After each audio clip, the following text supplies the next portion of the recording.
ingin mempresentasikan hasil diskusi kami. Sebelum itu kami akan memperkenalkan diri terlebih dahulu. Saya Amir Sebuah. Saya Eka Sepuh. Saya Jido Rizkoal. Saya Wisnu Bayu Amurti. Dan saya Norhan Tinapuna. Kami akan menjelaskan tentang perencanaan poros dan pasar.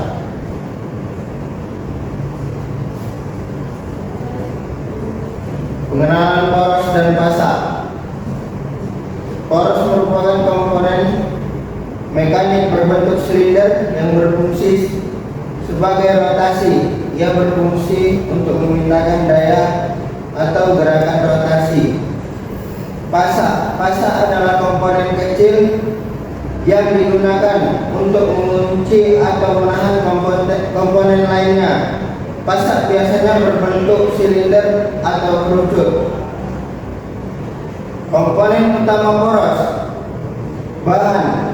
Bahan poros biasanya dari baja, besi cor, atau aluminium tergantung kebutuhannya. Bentuk poros bisa berbentuk silinder poros, poros beralur, atau poros berflensa. Kriteria perencanaan poros. Kekuatan. Poros harus cukup kuat untuk menahan gelombangnya torsi yang diaplikasikan. Kekakuan. Poros harus cukup kaku untuk menghindari defleksi atau lenturan yang berlebihan. Ketahanan. Poros harus tahan terhadap kehausan dan korosi. Perhitungan dan analisis poros. Perhitungan beban. Hitung kekuatan dan torsi yang akan dihadapi poros. Analisis tegangan. Tentukan tegangan maksimum pada poros untuk memastikan keselamatan.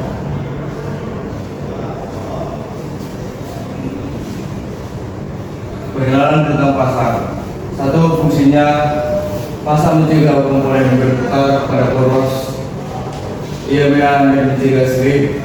Dua, material. Pasar biasanya terbuat dari bahan baja, tembaga atau aluminium.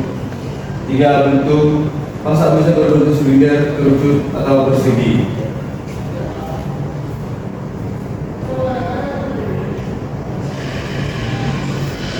Ya, jenis-jenis pasar. Yang pertama, pasar silinder. Pasar silinder paling sederhana, mudah dibuat. Yang kedua, pasar kerucut. Pasar kerucut memberikan pengencangan yang lebih kuat. Dan ketiga, pasar persegi. Pasar persegi lebih kuat dan tahan terhadap gesekan. Contoh kriteria perencanaan pasar. Pertama, kekuatan. Pasar harus cukup kuat untuk menahan beban. Dan kedua, pertahanannya. Pasar harus tahan terhadap kehausan dan korosi.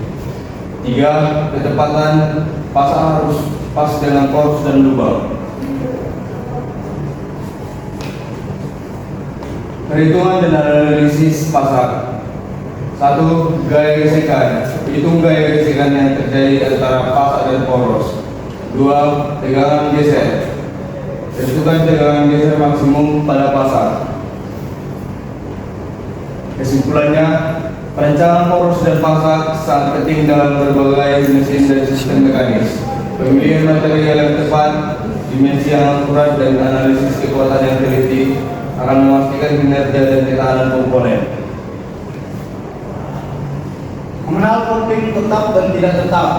Selamat datang, mari kita bahas jenis kopling dalam sistem mekanik, perbedaannya dan berbagai aplikasi praktisnya. Pendahuluannya, definisi dan penjelasan umum tentang kopling. Yaitu apa itu kopling? Kopling adalah perangkat mekanik yang menghubungkan dan memisahkan dua poros, memungkinkan perpindahan torsi dan daya.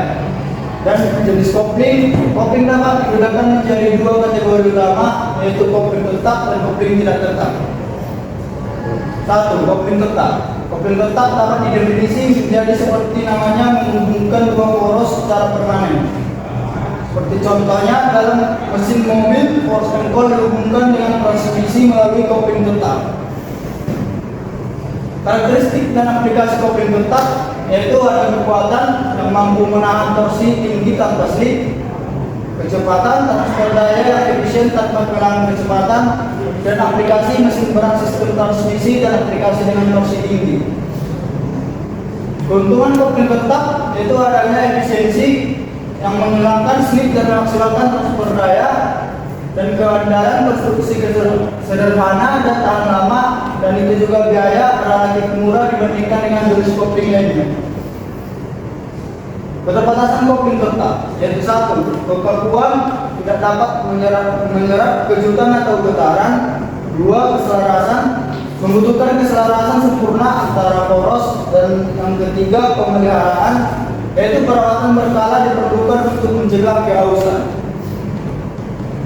Kopling tidak tetap. Definisi kopling tidak tetap. Kopling tidak tetap adalah elemen mesin yang menghubungkan penggerak dengan poros yang digerakkan dengan gaya dan putaran yang sama. Cara kerja kopling tidak tetap menggunakan gesekan untuk memisahkan atau menghubungkan poros. Jenis kopling tidak tetap terdapat berbagai jenis, seperti kopling cakram, kopling magnet, dan kopling hidrolik. Karakteristik dan aplikasi kopling tidak tetap: yang pertama, kontrol, memungkinkan pengoperasian mesin yang halus dan terkendali. Kedua, pelindung, melindungi komponen mesin dari beban punca. Yang ketiga, aplikasi, mobil, peralatan konstruksi, dan sistem yang membutuhkan pengoperasian yang halus. Keuntungan kopling tidak tetap diantaranya ada 1. Kelenturan, memungkinkan pemisahan dan penggabungan yang cepat. Kelebihan yang kedua yaitu proteksi, melindungi komponen dari beban yang berlebih. Dan keuntungan yang ketiga, kontrol. Kopling tidak tetap menghasilkan pengoperasian mesin yang lebih halus. Kesimpulan dan perbandingan: pilihan jenis kopling sangat bergantung pada kebutuhan aplikasi. Kopling tidak tetap ideal untuk transfer daya yang kuat dan efisien, sedangkan kopling tidak tetap menyediakan kontrol dan fleksibilitas yang lebih besar. Sekian dari kelompok kami. Assalamualaikum.